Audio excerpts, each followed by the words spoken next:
because of the composition of the Baltic Sea being low in salinity, we don't have the shipworm who eats all the wood, very little current, low oxygen, almost no sunlight. All the ships are preserved. So we have wooden wrecks that are 300 to 400 years old that are intact. So it's really amazing to go dive. Off-Gassing, a scuba podcast with host Nick Hogel.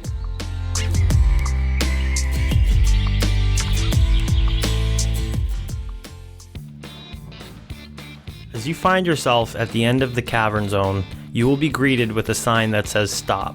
Prevent your death, go no farther. Most divers see this warning and will never travel beyond this point. My next guest is not like most divers. She saw this sign and wanted to know what needed to be done to go beyond this picture of the Grim Reaper. In this episode, I speak with Sara Banderby, finding her way into overhead environments, a history lesson on the Baltic Sea, the benefits of rebreather diving, the joy she finds in creating new divers, and much more. Please enjoy.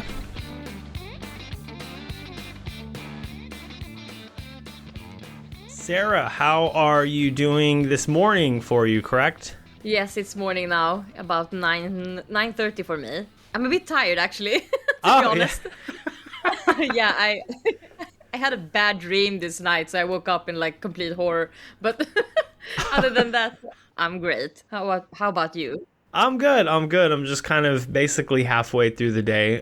So what was the bad dream about? I don't know. I think I had some bad dream about me being swarmed by insects or something. So I just Okay.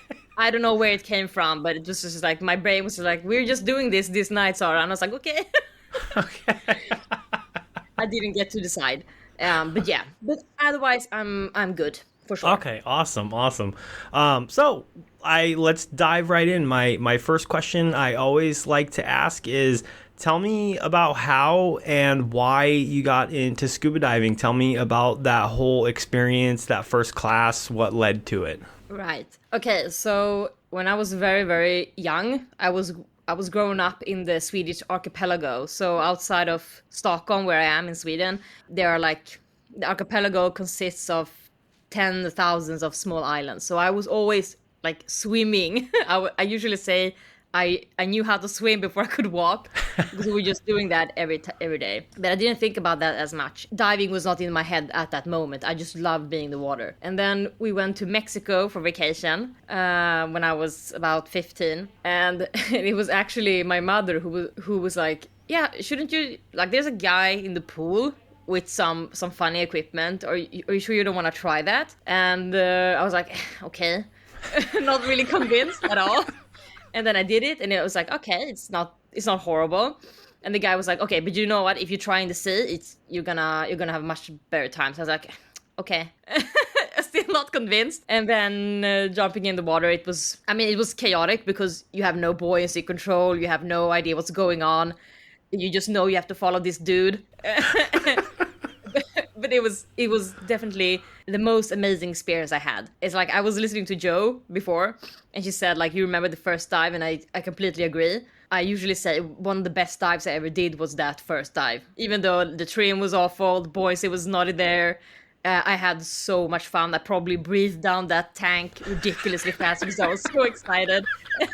And I remember like the guide having to pull me down a couple of times because I was going up, and if you would have seen it, it would have been absolutely chaotic. But inside, it was very tranquil, right? So it's funny to view it that way. Did your mom plan it that way? Like, did she have it set up and it's like, hey, go check this out? Or was it just kind of... I think she knew me better than I knew me at that time because she was my mother. And I know she had tried to do scuba diving when I was like 6 years old and she couldn't equalize. So one part of me is like, maybe she's trying to live through me.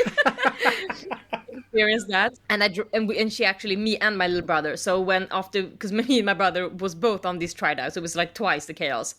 After that, she was like, well, do you wanna do the open water training? And we were like, yeah, no brainer. Let's do it. So I did both my open water and advanced in Mexico, not at the same time. We were actually coming back to Mexico 2 or 3 or 4 times even on vacations, just diving. So I like to say, like, I started with cocktail diving. That was my thing. So once a year we would go out somewhere warm, like Dominican Republic or Aruba, a lot in the Caribbean, and then I would just dive a lot when I was there, and then I wouldn't dive anything rest of the years. But then I did the cenote dives in Mexico, and I think a lot of people have done this, and that's kind of where I was like, okay, so I was in, you're swimming around and everything is super awesome, but you know, you don't really have no idea how dangerous it is to be there, because you're like, what you don't know can't hurt you, right? So we were swimming around and my flashlight wasn't working. I was like, having the time of my life. And then as you're swimming, you find this sign, right, that says like, oh, you cannot go through here. And then there's a Grim Reaper and it's like death, death, death is the main message. And I was like, okay, but, and I was talking to the guy, and I was like, okay, but if I want to go there, if I want to see what's behind that corner, like, what do I need to do? And he's like, yeah, well, you need to become cave trained. I was like, okay. Well, how do I do that then? And then he explained the path. So when I came back to Sweden, I realized, okay, well, apparently this is very advanced, and it's not enough to do cocktail diving once a year to get that experience. So you have to start diving at home. Okay, so then I started doing that, so doing the rescue and everything. So when I came to Sweden, I was like, yeah, but so I had no gear to start with, and I came back and I went to my local dive center, and I was like, okay, so I wanna do cave training. Like, what do I need? And they were like, you need to do technical diving, and I was like, what is technical diving? I just want to go into the caves. Like, I knew nothing. So the first gear I ever bought was like the double 12s and the regulators and the dry suit and everything, because I was like, yeah, I'm going full in full in on this. And I just started diving a lot and having a lot of fun. I was definitely very trepidatious to diving at home, where it was colder and the visibility was not as great, but it was just a matter of getting used to it. Yeah, so that's basically my path. It was, I wish I could be one of those, like, I knew I was gonna be a scuba diver since I was 6 years old, but no. It was like literally my mother. Like, I'm gonna sound that hardcore and stuff, but the truth is, yeah, coincidence for sure. No, I mean, that's still a great story though, and I mean, everybody starts a different way, right? Like, I didn't start diving until I think I was like 31 or 32, and it was literally just by chance, because I was just backpacking in Thailand, and you know, when I first got there, I'm like, oh, I'll buy this cheap little, I think it was like 200 baht snorkel kit, super cheap, just nothing really great. And, you know, I'm like, wow, there's so much life down there, just cruising around. And then just happened to walk into a dive shop. I mean, they're all over Thailand, especially the southern part. And yeah, it was, as soon as I got down there, I'm sure it was absolutely horrible. I'm sure I looked horrendous, but time of my life. Like, this was, I remember, I tell people all the time, when I first got into the water and I was looking around, all I could think about was Pandora from Avatar. And I was like, I'm in Pandora right now. Like, this is amazing. It's amazing. Yeah, no, it really. What part of Mexico were you in when you were doing all the training? Yeah, so I was in Playa del Carmen.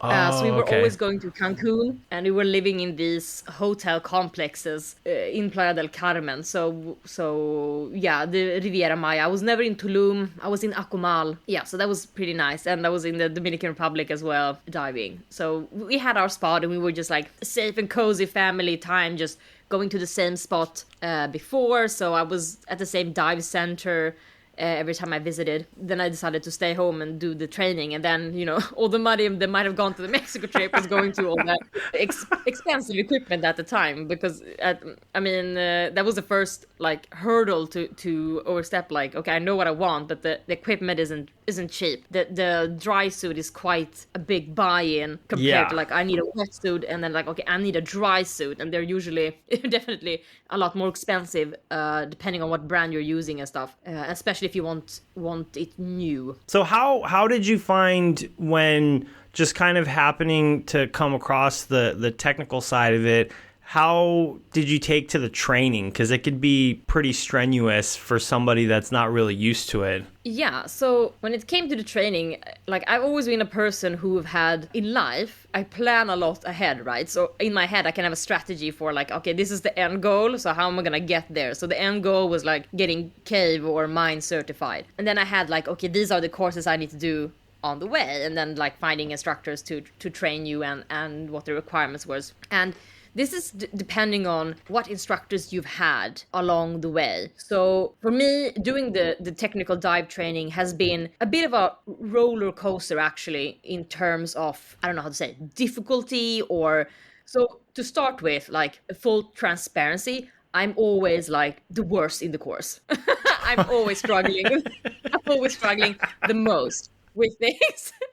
Maybe not the theory part, but usually for some people it takes less time, and for me it always takes a little bit more. But it just means for me that I have to work a bit harder or dive more often to get to that level. I struggle a lot with or I used to struggle a lot with equipment configuration. So that's basically actually the first thing that I struggled with when it came to the technical dive training, because I was not doing GUE, I was doing INTD, basically because I didn't know the difference and I really didn't care, because I was just looking at like what is the most efficient way to actually get to the cave training. But there is some kind of like general consensus towards like how your equipment should look like, more or less. It's usually the differences are very fine details, but the general gesture is usually the same between organizations. And for us, it meant like having the double 12s and stuff like that. And having the same equipment configuration for someone who might be 180 and me being 1 meter and 57 centimeters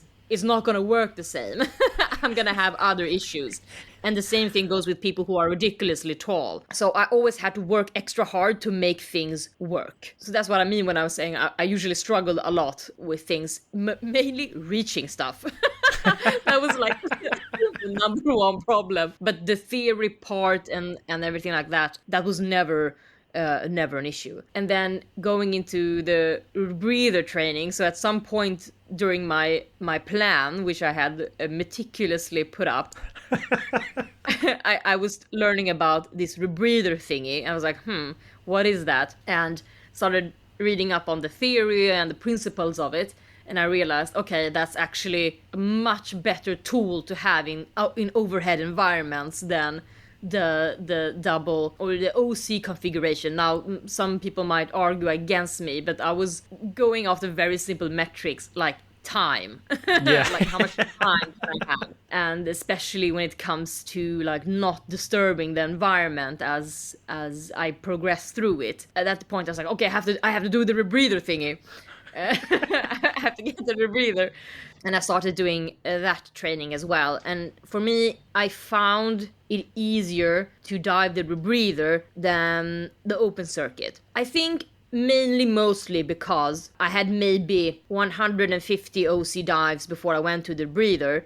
So I was not as, finely calibrated to adjust buoyancy with breath as people who might have 500 OC dives or 1,000 OC dives. So for me, it was very easy to switch. Also, the reaching of everything, basically, the valves, all the buttons, and the theory of it, I liked it. So it was, for me, reaching-wise, it was easier with the rebreather than actually the double 12s. And the rebreather was also lighter. The D12s weighed much more. So for me, it was just like, yeah. And a lot of people were very skeptic. They were like, why are you switching to this advanced machinery this early in your diving career? Because in Sweden, at least, we've had somewhat of a rebreather boom in the last years, but almost like 8 or 7 years ago, there were not as many. And then the people who were diving rebreathers had been this guy who's like, I've been diving since the 90s and I have 1,000, 2,000 OC dives, and rebreathers are only for hardcore deep tech divers. And then little Sara comes with 150 dives and like, meh, and switches. And it's very provocative. And they're like, why are you doing that? I'm like, it's easier. But I don't know. It's different for different people. And I try to tell at least the older divers or the older generations, like, yeah, but you have to see it from our point. Like, we're in the future now. I mean, it's like, we're not... And I don't know how it's where you are, but the helium prices here are ridiculous. It has killed all the deep trimix diving. Because I did the deep quotient, but everything's relative. But I did the advanced recreational trimix, which is the INTD down to 51 meters depth with helium. And I got the gas bill and I was like, this is gonna scale horribly going deeper. So I was doing the math, and people were like, yeah, but you're not gonna get back the money that you buy in a rebreather in helium costs. Well, I mean, today I definitely can say I had that. Because the helium here is ridiculous, and basically most of the places it is. So money wise, well, actually now I got another breather, so now I'm back on zero again. But I was on like the plus side, if it's possible to even calculate that in the way. But you don't buy the rebreather to earn money, but you save on the helium bill. To be honest too, So I just started kind of getting my foot in the door with the technical diving this year, and that was a question that definitely popped up in my head, because out in Malaysia, well, in Southeast Asia, I should say, helium is definitely not cheap. And so I'm like, okay, am I going to go and spend X amount on doing this, or should I just invest in a rebreather? And that's kind of what put me on the path at looking at rebreathers. And I was actually going to ask you, because you dive a Revo, correct? Yeah. Yes. And I used to have the JJ before that. Okay, so why that was going to be my question. So did you learn on the JJ and then switch to the Revo, and then what prompted that? So actually, when I was going through my I need to switch to the rebreather phase, and I was doing research, I was looking at both the Revo and the JJ. These were my top choices, and Revo was actually my first choice, but we didn't have any instructors in Sweden. I didn't think we have in Finland as well, and I was limited to travel, so I couldn't travel. And we had JJ instructors in Sweden, so I basically went with that. We even had a guy in Sweden who was gonna become a Revo instructor, and I waited for him for 2 months. But due to some circumstances that had to do with health, it wasn't possible for him to do it. And so I went and I did the JJ training, and I had about like 200 or 300 hours on that unit before I switched. And that had mainly to do with size issues. That the JJ is too large, was too large for me, too heavy. And I was trying to configure it to become a bit shorter, because I had the reaching issue again, especially when it came to the clipping on and off tanks on the stand. I mean, yeah, I could reach it, but it was struggle. It wasn't effortless. And I always strived towards the effortlessness of things underwater. I don't want things to be a struggle. So either you train on something so it becomes a muscle memory, so when you reach for something, it's just automatically there. But with the JJ, it was never that, because I always had to put in the extra effort to reach, to stretch. And for me, I was not, I don't know, maybe I'm not a perfectionist, but for me, it was just like, it was enough. Then I went back, when I had my 300 hours, I was like, okay, I'm gonna go back and look at the Revo again, because it's really tough, at least for me, when I was gonna get the rebreather, to even know what I was looking for, because it's kind of like going shopping for a car, but you don't even have a driver's license and you haven't driven anything. You're like, how do I even know what I want, right? Like, do I want four-wheel drive, or do I want back-wheel drive? Do I want the automatic, or do I want the manual one? I don't know. And like, do I want back mount, or at least I knew I wanted back mount. That was for sure, because I did a lot of wreck diving, and I wasn't really wanted to put up with the hassle of putting on side mount tanks on the boat. Yeah, so I went back to the Revo and I checked. Now with the experience and theories I had from doing at least 300 hours on the JJ, I was like, no, this is the machine I want. I'm gonna go back to that, because that was the first one I had actually looked for. So I got it, and I'm happy. But I'm always excited. There was no problem selling the JJ, and the JJ is a good machine. It works fine. I just wasn't pleased with it, for me at least. Yeah, because I'm actually, so I completely understand on not knowing what to look for, because I have, a lot of ideas of what I think I want, but I'm not sure. And the instructor that I am talking to at looking at getting training, he teaches on the Revo, and so I was kind of looking at that unit, because my biggest thing for me is, so the area that I live in, there's actually no diving in the area, so most of my diving is all travel based. And usually I got to hop on a plane, and I'm like, okay, well, whatever unit I get, it has to be travel friendly. And so that X's a lot of units out. But then I'm like thinking at the same time, like, well, should this be the biggest push? And I know there's, doing my research, there's like, okay, well, you want a unit that other people around you are diving because just in case something happens, spare parts, things like that. Like, I don't want a unit where, I can only get parts from the state in America. And, if something happens, then I'm that much out until I can get it fixed or whatnot. How do you find the Revo for traveling? For me, the Revo is definitely a bit easier than the JJ. And the Revo is actually, looking at kilos, lighter. It's lighter than the JJ, and it's flatter, so it doesn't build as much. So I know people who travel with the Revo as like a backpack. Okay. To do that, so they take it as hand luggage. Yeah, I haven't tried it yet. I have a little pelly case for mine. But I know people who travel with it as a backpack because I think it depends a little bit on the configuration. But without the tanks and without the canisters filled, I think it's about maybe 16 kilos. Oh, okay. The machine. So, and I think the JJ is about 23. So it's almost exactly exactly the usual amount of luggage airlines allow. So I go. The Revo is pretty nice, but there are other features on the Revo that I really like that other machines didn't have either. And it's good. Like it's hard, and also I'm a bit biased because I'm also an Revo instructor. So, of course I'm gonna get Revo's best.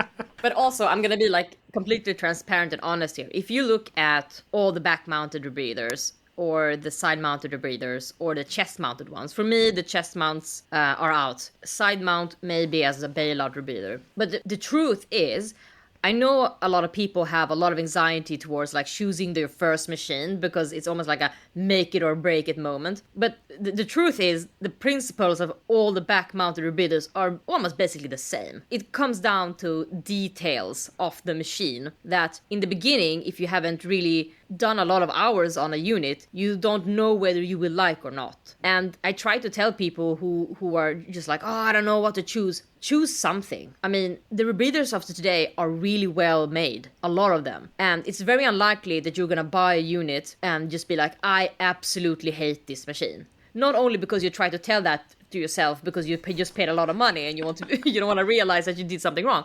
But it's the same thing for me. Like, I bought the JJ, I had a lot of fun on it, and then as I was progressing with it, I started to realizing, okay, I'm bothered by this detail, or I'm bothered by that detail. Then I knew what I wanted for the next unit. So it doesn't mean the end of the world. Like, if you choose a machine that you will realize later, maybe it wasn't for me. It's the same with cars. It's just another machine, and you have to find whatever style suits you. But in the end, it's gonna do the job. The car is gonna run, and the machine is gonna dive. Yeah. So it might be unpopular, and some people might disagree, and that's fine. But for me, I try to tell people, just find something that you generally think you're gonna like, and it's very unlikely that you're gonna hate it because they're very similar between the different brands. What can differ is either these details or extra features, maybe pricing, weight. That's it. And I'm being very general here. So no, I mean that's good knowledge to have and to hear. So you'd mentioned two things that I want to go back on. Well, first, I'd like to hear about your path to becoming an instructor. But before that, you had mentioned that you like to dive a lot of wrecks. So do you want to talk about that a little bit? Yeah, sure. So during this whole thing of me trying to get very cavey, there are not a lot of caves in Sweden, and we have a lot of mines, but not caves. And one of the really nice places to go diving is the Baltic Sea. So it's a quick history lesson, right?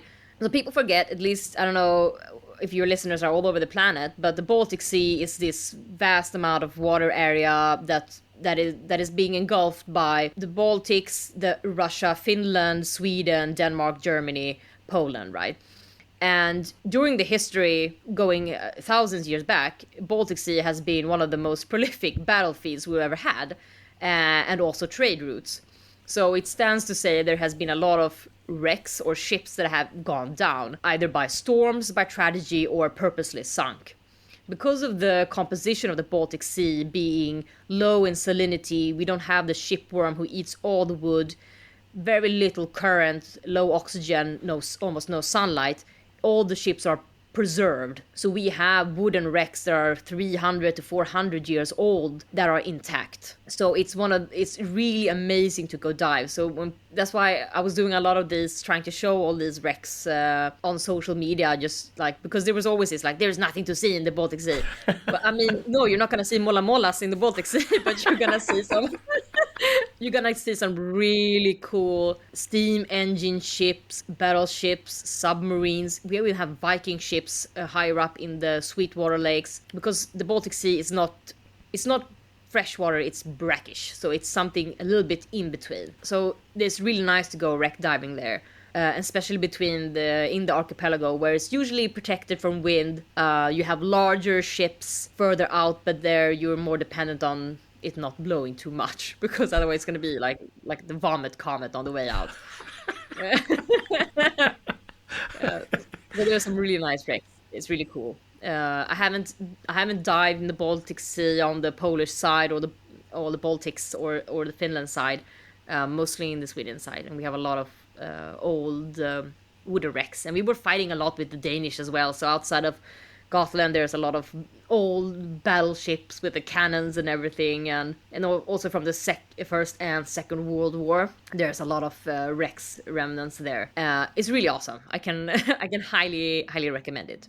Okay, do you have a favorite wreck that you like to dive? Well, I mean, anytime you have the opportunity to go out to some of the really old steamships that are outside, there's a specific shallow outside of Stockholm. So basically, when there were two trade routes to get into the Stockholm harbor area, and one was at what we call the Alma shallows. So in order to get through what we call the Dollar route, you would have to kind of round it because there was a shallows there, so you had to round it to get in. The military knew this, so during both the First and Second World War, they were laying mine belts along this because they knew the trade ships had to go in there. So along, almost on a straight line, there are several really huge steam engine ships from the First World War area that are like maybe 50 to 60 to 70 meters long.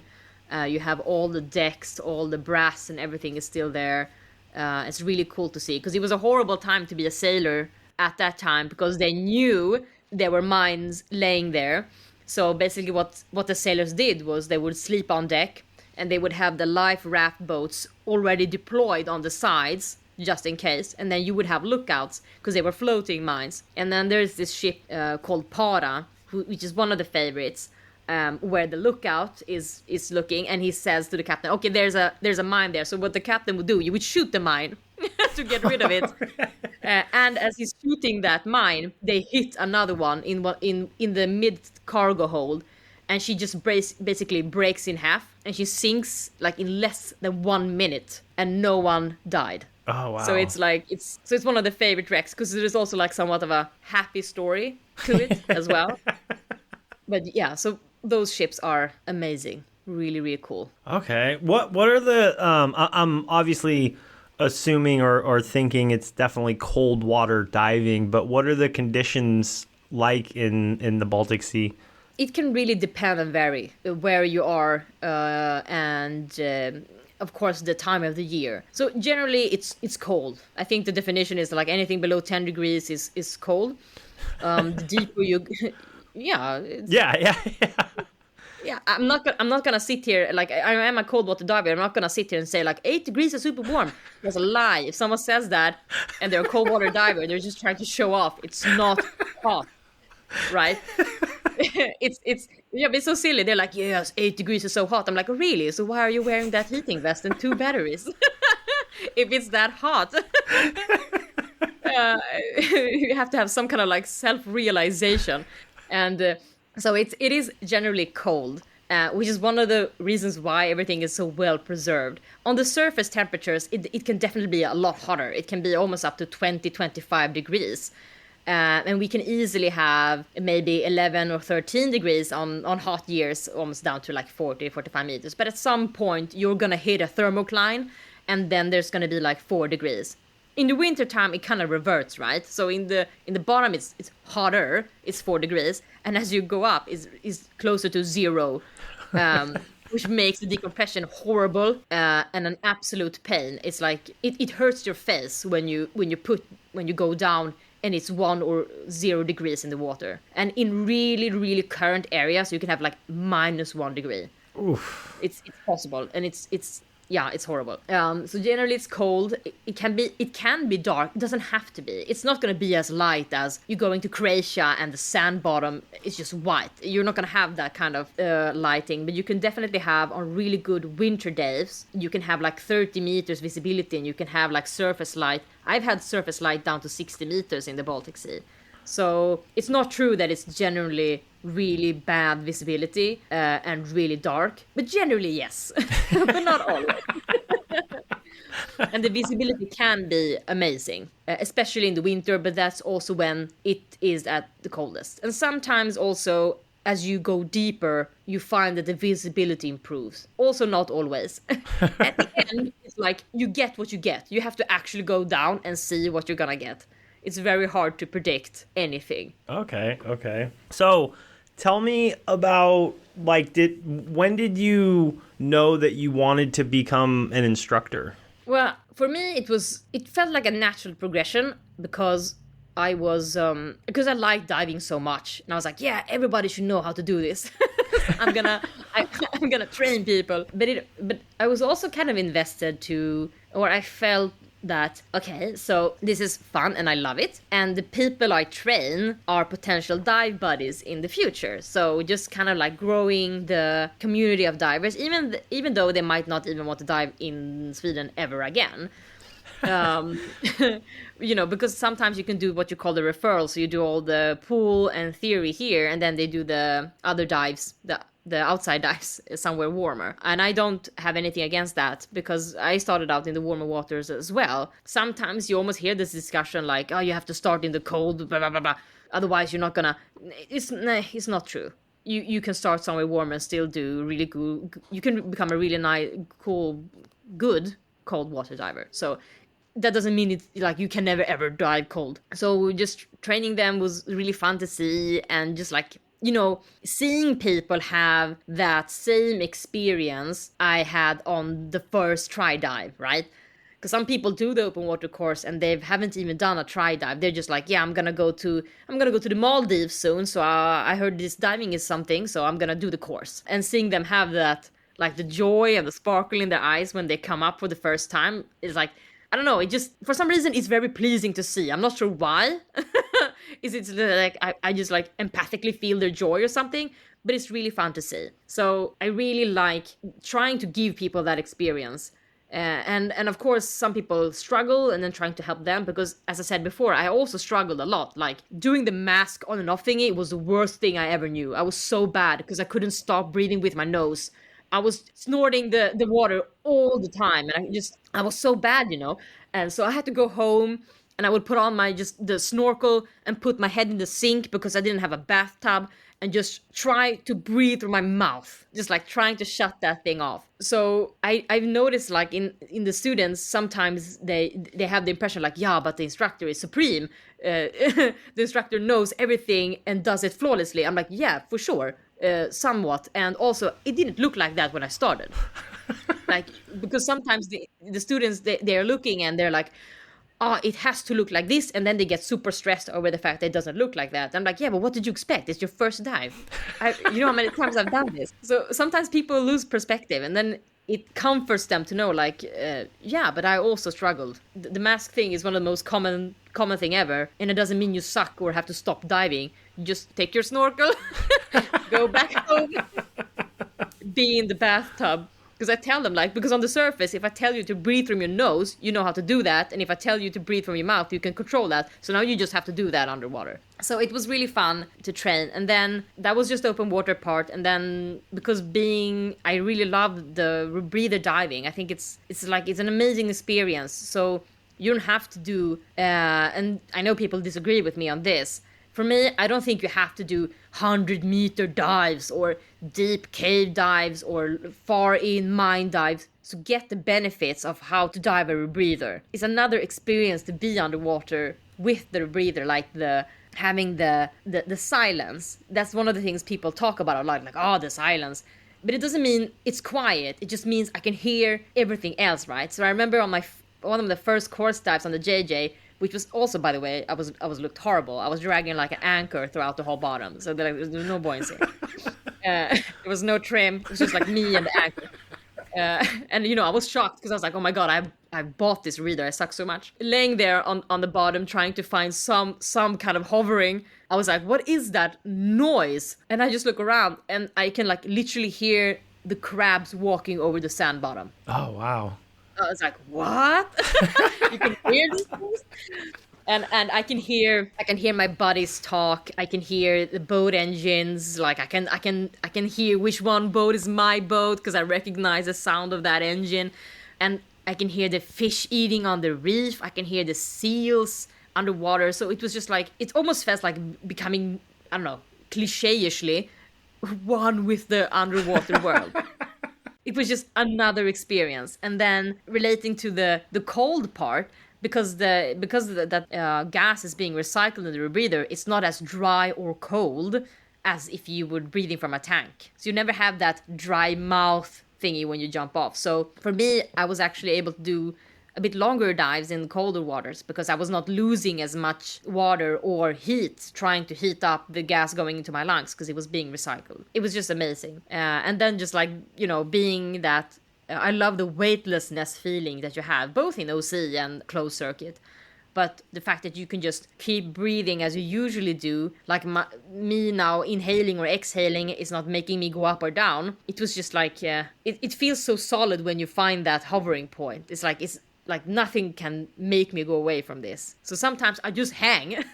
Sometimes I'm in the water, just hanging, enjoying that weightlessness feeling. You can do that on a rebreather on 10 meters, on 20 meters. It doesn't matter. It's mixing nitrox for you. Sometimes I say to people, like, for me, the sweet spot is like 20 meters on the rebreather because then there's no decompression. Because decompression stops are really boring. And like, I don't know, it's really horrible, especially when you start doing the deeper dives and you are getting so many decompression minutes per bottom time minute. It's sad. I wish all the wrecks could just be at 10 meters so I could just have infinite bottom times and no decon times, but that's not how it looks. It's just like, I'm just hanging there like, it's really boring. But I'm also very impatient, so... Yeah, the 20 meters is really nice. So, because I know some people, once they do rebreather diving, do you ever do like open circuit anymore? Or is it all rebreather? Okay. Any warm water diving or? I haven't gone and done any open circuit warm water yet. I've done some CCR diving, but at home, yes. So when I teach people on the open circuit courses and open water courses, then of course it's single tank. I feel so light. I could fly because it's a lot different. So, and I also think it's a really nice thing to do. Like just check like where am I at the OC diving level now? Because when you switch to the breather, the way you breathe is still important, right? Just as with OC, but the rebreather, you're not, how to say, to formulate this, you're not looking at like how many liters per minute of total gas I'm consuming, right? So for the rebreather, you're looking more at like the amount of oxygen I'm consuming, and it's regardless of depth, it's how much you metabolize. So usually what happens with people when you become more accustomed to the fact that you can probably breathe a bit harder or breathe a bit more and quotation marks sloppier than you would on OC, where you're like every breath counts. And here it's like your sac rate definitely goes up, right? You're not going to have that sweet 10, 11 liters per minute that you used to have. It might be a bit more. So, and that's important because when you dive the rebreather, you always have your bailout tanks, one or several, depending on from which depth or distance you have to travel before you can get up. And some people, they are still calculating on like that sweet OC sac rate I had 5 years ago, and that's not what it's gonna look like when you actually have to step up the machine later. So I like to do that, and I actually recommend people to just take the single tank and jump in and do the sac rate calculation that you did when you did your open water course. Just check where do you think you actually are when it comes to the OC diving, and see if you have to adjust. And it's actually still fun. I don't think just because I dive the rebreather that OC diving is boring. For me, it's just diving. I don't. People are like, yeah, Sara is a technical diver.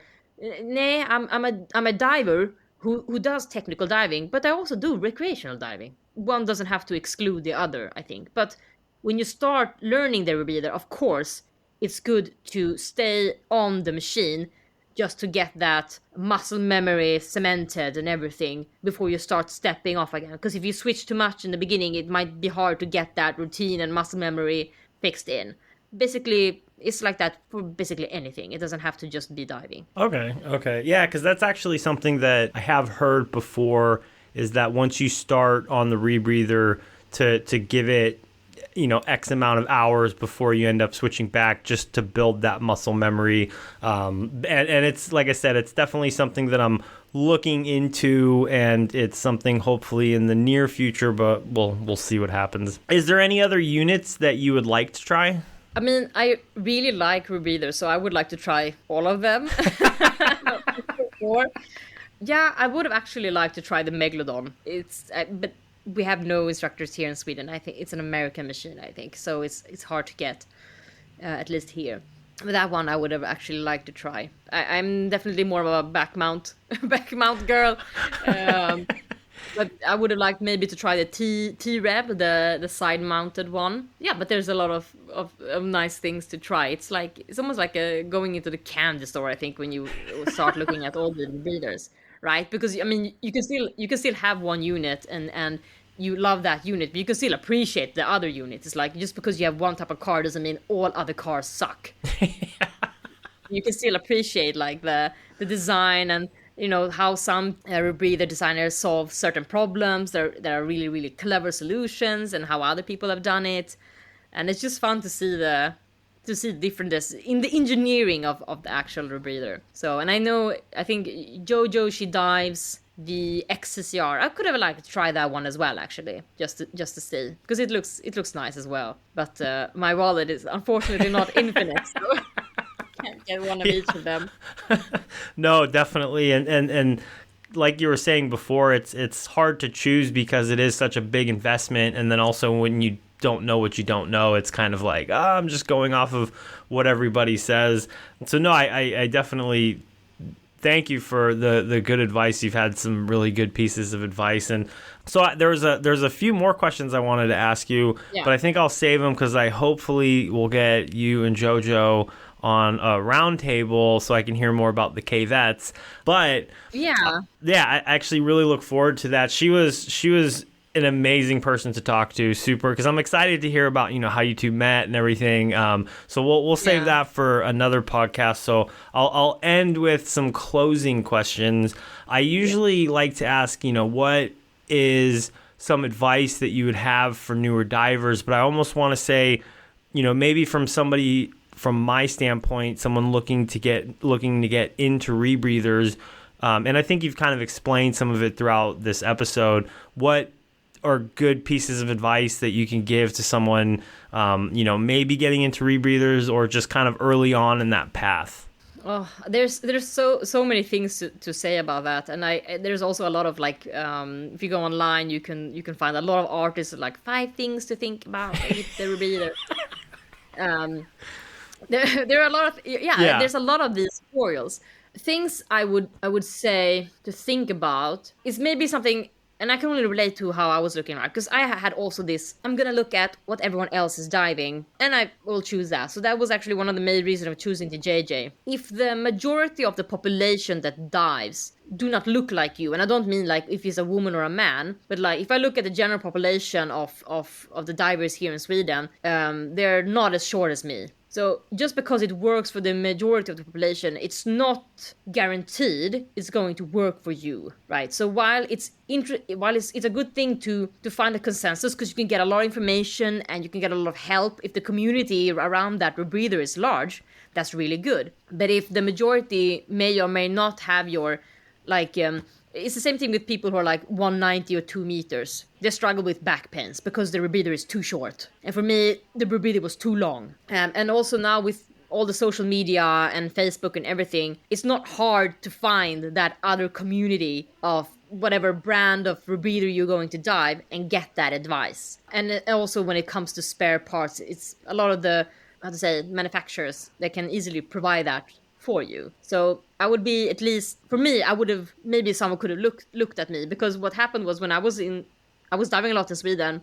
And then I started traveling outside when Corona was over. And a lot of the initial divers' reactions when they saw me, they were like, that rebreather is huge on you. Why did you choose that rebreather? But no one has said that to me in Sweden, because everybody was diving the JJ and it was working for them. So why shouldn't it work for Sara? So that's one of the things I would maybe have like a slight asterisk over, just to look at that. And then I think also one of the things to think about when it comes to choosing the rebreather might be maybe not to overthink it too much, especially in the beginning when you don't know what details you like. But definitely try a lot of different units, for sure, because then you actually get a little bit of experience of how it feels underwater, and you can do those tests and get a feel for the instructor as well. So I think that's one of the most important things, at least for me. And generally you're not going to be too displeased with anything you choose, because in the end they're very similar. Okay. No, that's great advice, because it's like you said, it's tough. So and with social media, it's like that was actually one thing that I kind of deal with, is I'm like, okay, I'm gonna look at this rebreather, I'm gonna go online and see what people are saying about this. And you'll have, one group of people like, oh, this is the best rebreather on the planet. And then another group of people that are like, no, that's the worst one. You don't want that one. So I'm like, what do I do? And so I really, really like that advice. Don't overthink it, because, they're essentially all from, what you're saying. And they're all doing the same thing. So that's great knowledge. So thank you. Yeah, and the thing is also that I think depending on whoever you talk to, all the machines have their own advantages and their own specific disadvantages, right? There is no machine, as far as I know, that I've looked at that are like, oof, it is perfect. I have no notes. I haven't seen that unit yet. Like, there is no notes for this machine. This is the holy grails of rebreather. All the other brands can close down now and just go bankrupt because we have the one. There is no such machine. And what you have to do is kind of like decide for yourself, this disadvantage right here, is this a deal breaker for me or not? Because in the Revo, it has some disadvantages that for someone else, it's like, okay, this is a deal breaker for me. I need the machine to be able to do this because I want to do blah, blah. But for me, it's like, no, this is not a disadvantage for me because I might not have that specific requirement. So you can ask anyone, any group, anywhere, and you can shit on all the machines for sure. Like you can be like, you can put up a list there and be like, I'm looking at these units, what do you think? And I swear to God, there's gonna be someone who can shit on every unit. It's funny because I love that.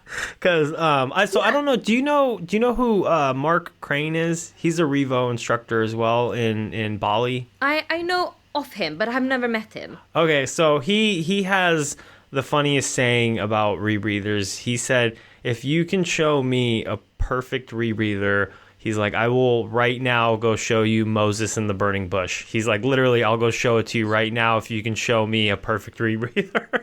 And he's the same thing. He's like, there is no perfect rebreather. It's all about, picking and choosing for what you want to do. So no, that's super hilarious. But no, I really want to thank you for joining me on the podcast today. It was amazing to hear your story and your advice, and I really, really look forward to having a conversation with you and JoJo and hearing more about the K-Vets and what you two and the group has going on there. So yeah, I'm really happy I got invited to talk to you, and I hope I haven't deterred from rebreather diving. No, not at all. And if anything, I really like your advice. It's just saying that there's a lot of different things to do with it. So no, it's the more that I talk to people about rebreathers, the more of a push in that direction that I'm going. It's just a matter of time and money and all that stuff. And definitely after, even speaking to JoJo and some other people, I'll have to make it to the Baltic Sea one of these days. There's so many different destinations I need to go to, so it would be amazing to be able to meet up and actually get in the water and go dive sometime. So That would be awesome.